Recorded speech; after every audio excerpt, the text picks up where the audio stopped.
Le PLG désigne la stratégie où le produit est le principal moteur de l'acquisition, de la conversion et de l'expansion des utilisateurs-utilisatrices.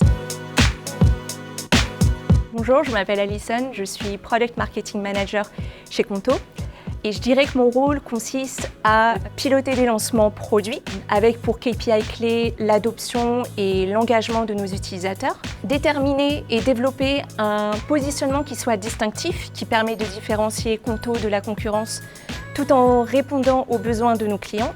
Et enfin, travailler avec des équipes transverses, que ce soit le marketing, le growth ou alors les réseaux sociaux pour mettre en place des campagnes qui soient pertinentes.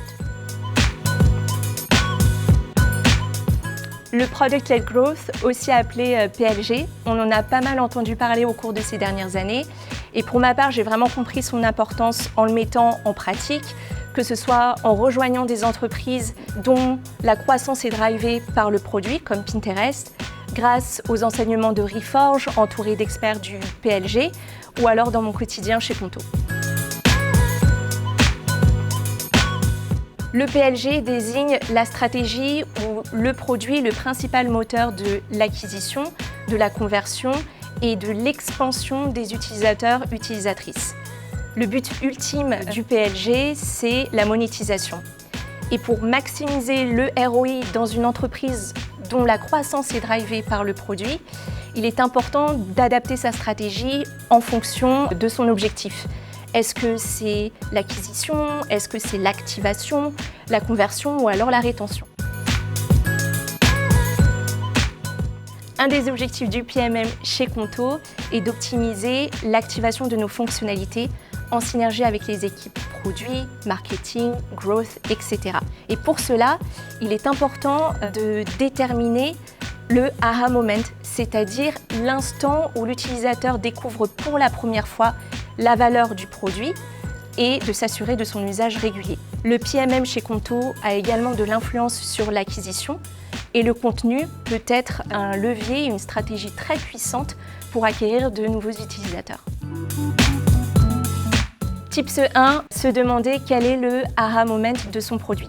Analyser la data de l'utilisateur pour identifier les moments clés où la valeur du produit est pleinement perçue. Utiliser ces insights pour travailler avec les équipes produits afin d'améliorer le parcours utilisateur. Et cela peut être grâce à de la personnalisation ou alors à des messages contextuels. Tout cela dans le but d'atteindre le plus rapidement ce moment. Tips 2, se demander comment créer un habit moment. Pour créer un usage régulier, il faut se demander quelle est l'action centrale qui apporte de la valeur à nos utilisateurs. Et ensuite, identifier les différents segments d'utilisateurs afin d'ajouter des éléments de personnalisation et répondre au mieux à leurs attentes. Enfin, évaluer la fréquence idéale de cette action afin que ces derniers puissent l'ajouter de manière spontanée à leur routine. Tips 3, l'acquisition par une stratégie de contenu.